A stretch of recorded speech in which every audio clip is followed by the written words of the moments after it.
Welcome back to our channel. Yeah. To our most cherished viewers. And if this is your first time, we're saying welcome. Yeah. Once again, it's Benny and Richie. As you guys know, we keep bringing interesting topics your way concerning your health. The channel is HealthCheck. HealthCheck. As we keep saying, it's always good to get yourself checked. Yeah. Since we are still in the Breast Cancer Awareness Month, we decided to shoot this video and educate you guys concerning breast cancer. That's right. But you know, it depends on when we release the video finally. We are shooting today. Today is what? Almost the ending of October. Actually. We don't know when we'll finally publish this video. That it will still be October. But then we shouldn't always talk about breast cancer just in October.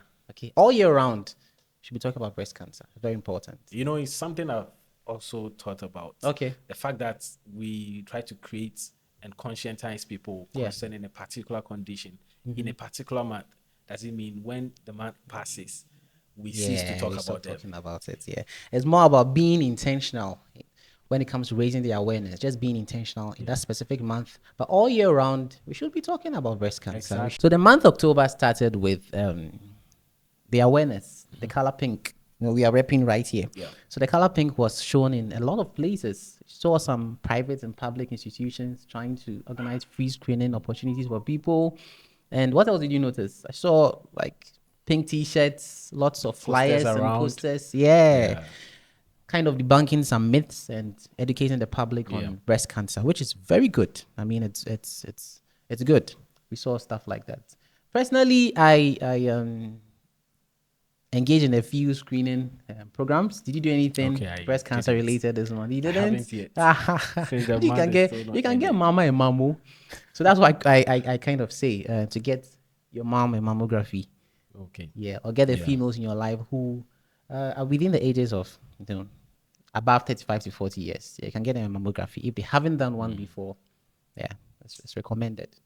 You know, breast cancer is the frequently diagnosed cancer in women. Right. And it's actually one of the leading causes of death when it comes to cancer in women. Right. Which is why we always tell you guys that it's necessary during the month where we try to create these awareness. Try to get yourself checked. To the females especially. It doesn't mean that I know what you're going to say. Exactly. It doesn't mean that men cannot get cancer of the breast. Yeah, about 1% of men do get breast cancer. I think I have a story I'll read, a short story I'll read about a man who was diagnosed with breast cancer. Yeah, so it's alarming, isn't it? Yeah, it is. Both men and women more especially. It's good to know all about it, and we shouldn't ever get tired of knowing about breast cancer. Yeah, there's always something new to learn.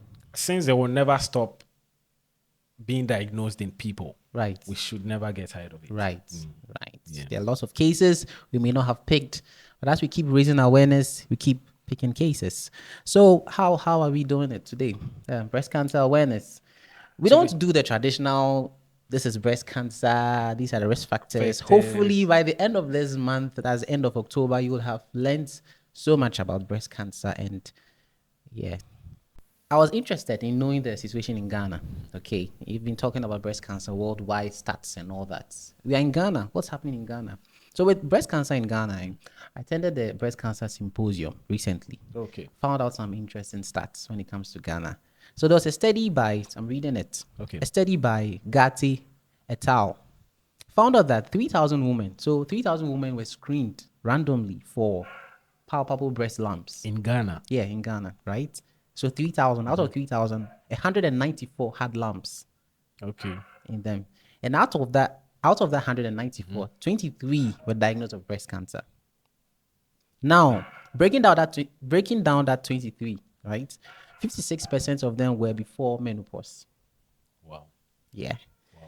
30% were before 35 years. 30% were before 35 years. We can see the age is shifting. Okay, we usually think breast cancer will be diagnosed greater than 40 years. Yeah, older than 40 years and all that. 30% were before 35 years. Wow. This should raise our antennas, okay? We should be screening every lady. We have people as low as 18 years and all that. Honestly, personally, I haven't come across this information yet. Okay. So it's good you brought it up. Yeah.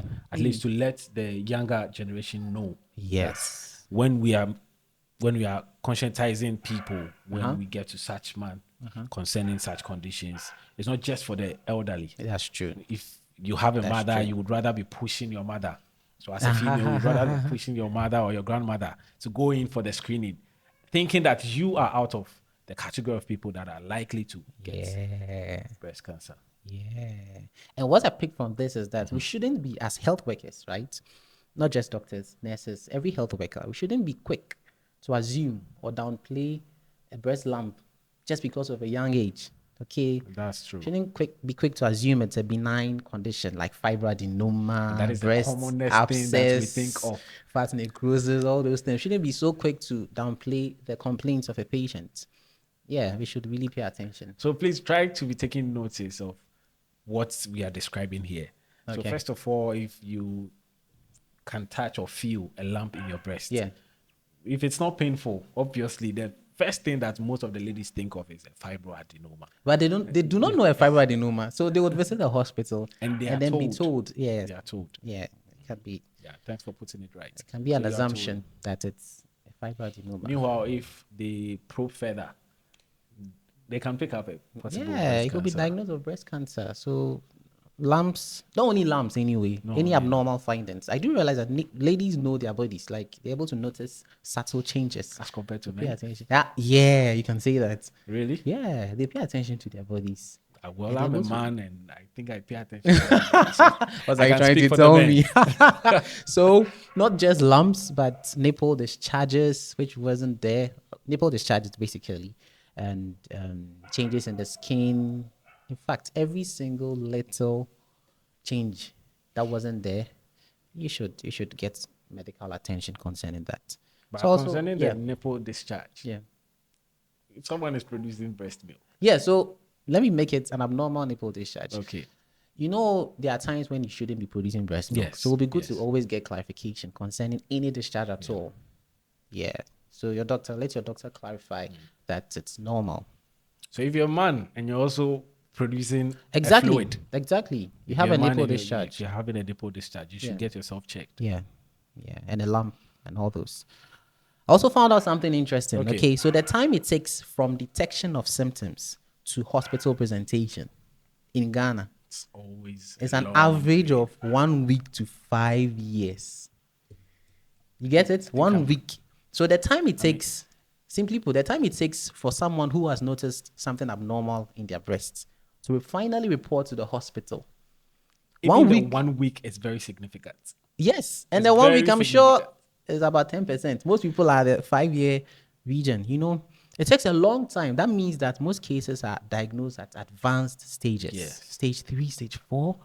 And at that stage, not too much you can do. And it's how come people are scared of the higher facilities. Yeah. So when you encounter them at a district hospital and then you have to refer such a person to be a tertiary institution, they automatically think they are going to die. Meanwhile, you didn't present early. Well. And people out there also, first thing, will visit the pharmacy when they find a change in their body, rather than visiting a hospital where diagnostics have to be run for such a person. Yeah. It's really disheartening. Yeah. A hospital where we have licensed health workers trained in screening as well as giving further management. Yeah. You know. So take home message comes back to noticing something abnormal and quickly visiting the hospital for clarification. Okay, it doesn't mean you have breast cancer. You just need to be sure it isn't. And then you're fine. You can go about normal life. As he said, there's always the need to rule out. So if you don't get yourself checked, then it's ruled out. You will rather assume, and then eventually, when it is, that's also another mental education that has to go on, mental psyching. That's true. Yeah. And you know, most people when diagnosed of cancer, the first thing is their mental breakdown. That's true. They can have an impact on your mental health. That's true. An impact on them, and then that's how they begin to deteriorate, even before the cancer is advanced. That's true. That's true. That's true. So let's try to, we always say early detection is key. It's really key in saving a life. Yeah. And preventing a whole lot of complications. Now we've mentioned breast lump. Yeah. We've mentioned nipple discharge. Yeah. In case you also detected discoloration on your breast, you have to seek medical attention. Yeah. in case you feel pain, Yeah. you see any changes in terms of size Yes. in your breast, you Yes. have to visit Yes. for medical attention. Yes. And by now you should have educated yourself or made a health worker tell you, go through the process of self-breast examination. It's a really simple process. You should be doing as often as you can. You should be doing that. I think almost every day. Yeah, if you possible. can say that. In front of a mirror, it really helps. I've heard stories of people who would pick up some changes in front of a mirror, which they wouldn't have otherwise in the shower. So in front of a mirror would help. Yeah, you should do that. And also, if you should see any sore on your breast, yeah, it's also an indication yeah, to and also see and stuff. Yeah, Yeah. that's true. You should always note breast cancer evolves silently. Okay, it means most cases, if picked early, will be picked through screening. That's why we always emphasize on screening. Screening, go for screening if you haven't. I was surprised that even in 2023, while screening some women, they hadn't ever been screened before. I've had Even instances for like lumps. That's surprising. I've had But it's good. instances. At least we are still increasing coverage. There's still more work to be done anyway. So I'm going to read this I found online. It's a comment on a YouTube channel. Okay. So she says, here's a spin on symptom. I had a tiny, tiny discharge on my right nipple. I thought it was soap buildup. I would scratch it off every so often without giving it a second glance. My hope is that you professionals begin to describe in detail what you mean when you list discharge as a symptom. Okay, that's true. Also, for a long time, I felt a tiny bit of pain when putting on the seat belt and getting ready to drive. Never gave it a thought. On a whim one day, I decided to be responsible and scheduled a mammography, as it had been many years since having one. Within 2 days, I was called back to get a diagnostic mammo. Sure enough, it was cancer.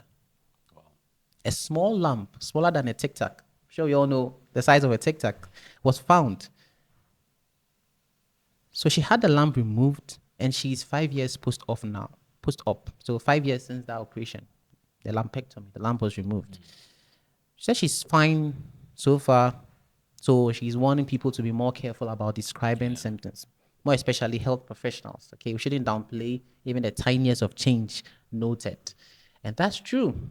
I think we said that earlier. Yeah, we mentioned, especially with the nipple discharge. Yeah, it might happen that you get a discharge which is physiological in terms of producing breast milk. Yeah, at the right time. Yes, At the right time. That's true. So when it happens that is abnormal, then you have to seek for medical attention. Right. So another person, my cancer did not show up on my mammogram, but I felt a small, tiny sized lump next to my left nipple. Because my mammogram was clear, I almost didn't mention the spot, but I listened to my inner voice and mentioned it. The doctor felt it and did a biopsy that day. It was cancer. Wow. Mammograms are excellent, but if you feel anything abnormal, make sure you tell your doctor. Don't just depend on the mammogram. This is good advice. This is good. With what you've just said, educating them concerning is there a typical location of where the lump can be? A lump can be anywhere. In an average woman when it comes to diagnosing breast cancer. Right, I get a question. So from research, we found out that most often, most lumps develop that are going to eventually be cancer, develop in the outermost, uppermost quadrants. So you're dividing your breast into four quadrants. Yeah, into 4 quadrants. The topmost, lateralmost. So getting close to your armpits, that would be the location for most lumps developing. Yeah. So you should probably start a self-breast exam from that location, from that region, and then proceed to the whole breast and involve the armpit region too, because very important. It has raised an important point in my mind right now. Okay. Concerning having swellings in your armpits. Yes. Right. That might be someone's presentation. Exactly. And the swelling might not be painful as to a boil. Yeah. Typically. Okay. So the person might overlook it, thinking that it's just a swelling, it will resolve eventually. Yes. But to let you know, one of the symptoms is that you have armpit swelling. Yeah. It's called lymphadenopathy. Yeah, that's right. And axillary lymphadenopathy. And even some ladies have the breast tissue extending all the way to the armpit. Yes. So people also have accessory breasts. People can have nipples. There's a name for that condition. Nipples even in the armpits and all that. Extra breast tissue. So examine all the way there, okay, and be sure you're fine. If you're not sure, visit the hospital. No online consultation. See the doctor physically and then be examined. We've been trained to do it. Exactly. I have a last story here. Okay. Someone says, it's such a scary word, cancer. My husband was diagnosed just a month ago with breast cancer. He happened to find a lump when he scratched an itch. Biopsy was positive. So he's now scheduled for surgery. There's not anywhere else in his body, so it hasn't spread yet. He's so lucky to have found that lump. Amongst all this, he has had skin cancer, okay, and all that, and all that, and all that, and all that. So yeah, she's just advising, 1% of men can get breast cancer, so get breast cancer anyway. So it's good to just pay attention to subtle changes in your body. Yeah, early detection is key. And to talk of the detection of the cancer, we've mentioned the mammography. Yes. Yeah, that is the imaging of the breast. More like the gold standard for women. And then based on the age, yes, either mammography or an ultrasound, the breast imaging. Ultrasound, yeah. So with the stories you just brought up, yeah, at least we should educate ourselves on the things to do to diagnose a breast cancer. Okay. So first thing being examining. Right. So clinical examination, which can be done by the person herself at home or himself. Yeah. Since breast CA can also be in men. Yeah. So that is the first thing. That's the first thing which can be done. Also, we proceed to do the investigations, the imaging, where we can either do the mammography or ultrasound. So you're talking about imaging. like the triple assessment, right? Yes. Okay. And then the last thing which will actually detect the cancer, which is a biopsy of a lump when we see one. And then we make the diagnosis. Yeah. So a diagnosis of breast cancer doesn't necessarily mean your breasts are going to be taken away, okay? It depends on a whole lot of factors. There are breast preserving surgeries, reconstructive surgeries, all available to discuss with your surgeon or breast specialist. Yeah. Right, guys, so take home message. At least we know now that it is necessary to seek medical attention very early. Yes. Very early. Yes. The earliest from statistics we've read is that 1 week is when someone attends a hospital to seek after noticing abnormal changes, which isn't good. It should be the next day. In fact, it should be right away. Yeah, right away. And that now we know some signs we see on our body that can point to breast cancer. Yes. And also some symptoms, right, which we didn't really mention into detail, but some symptoms and how, of course, the health worker, the health personnel will detect the breast cancer. Yeah, will assist you in diagnosing or ruling out breast cancer. You will be counseled on the treatment modalities as well. Yeah, available. That's true. Yeah. So we're glad you stayed to the end of this video and picked a thing or two very important concerning breast cancer. And also an outstanding thing will be that breast cancer, we're diagnosing it in ladies younger than 35 years. So it means that we shouldn't just tailor our screening or our education to the elderly, but should involve a wide range of age groups. So the fact that October is passing has passed doesn't mean breast cancer is out of the system. That's right. Seek early medical care. Yes, it evolves silently. Thank you. Catch you guys on the next episode. It's Health Check. Life gets better when you check.